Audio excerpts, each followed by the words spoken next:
Chapter 9. The advanced rudiary lesson isn't interrupted. This jumpy time of waiting and preparing for finally came to an end about 2 weeks later. It was halfway through one of Gubba's advanced rudiary lessons in the Great Hall. Snotlout was in front of the rest of the class having a rudiary battle against Tuffnut Jr. Tuffnut Jr. was struggling. He was naturally a good-natured boy, and insults were not his strong point.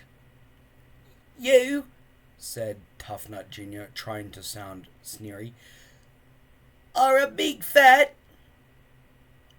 and I mean really, really fat, bully, and your granny is a very naughty person." "Oh, for Thor's sake, Tuffnut Jr., exploded Gubba furiously, tearing his beard out. "This is a simple exercise.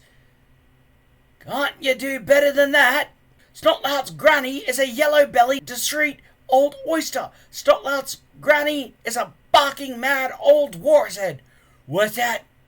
howled Snotlout, so psyched up for the lesson that he didn't care who he attacked.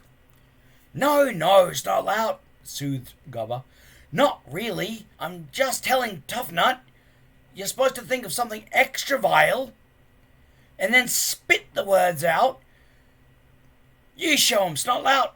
"With pleasure," leered Snotlout. He leaned forward until his nose was just inches away from Tuffnut's. He grabbed Tuffnut around the neck for extra emphasis. His mean little eyes narrowed with menace. His nostrils quivered with temper. "Yo," he spat out with savage contempt, "or a cowardly, cowing cuttlefish." "Brilliant, Snotlout, brilliant," cheered Gubba. "With the heart of a jellyfish, the brains of a plankton, and the stink of a barrel full of mackerel heads." "Oh, bravo!" boomed Gubba. "You go straight to the top of the class. At this rate, Snotlout, you will have no problem whatsoever becoming a pirate, which is more than I can say for the rest of you," etc., etc., etc. Hiccup raised his eyes to the heavens. He went on absent-mindedly drawing pictures in his insults book. He was unexpectedly interrupted by the arrival of Stoig the Vast, and behind him, smiling charmingly, Alvin, the poor but honest farmer. "I apologize for disturbing your lesson, Gubba," beamed Stoig. "Not at all," said Gubba.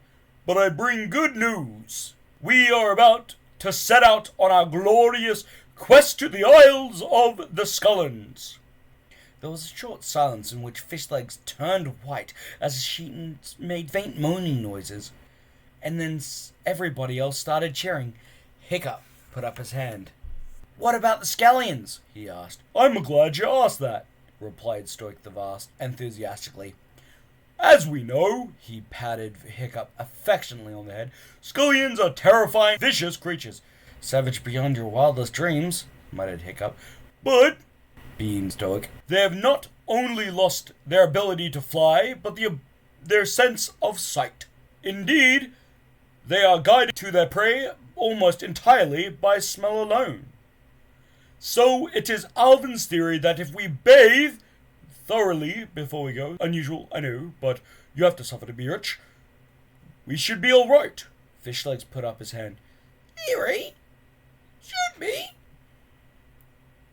What you're saying is that Alvin doesn't actually know, and we could find ourselves flat out our backs being chewed to death very slowly by a bunch of ravenous reptiles?" Stoic nodded. "In which case, you shall enter Valhalla as a hero of the tribe.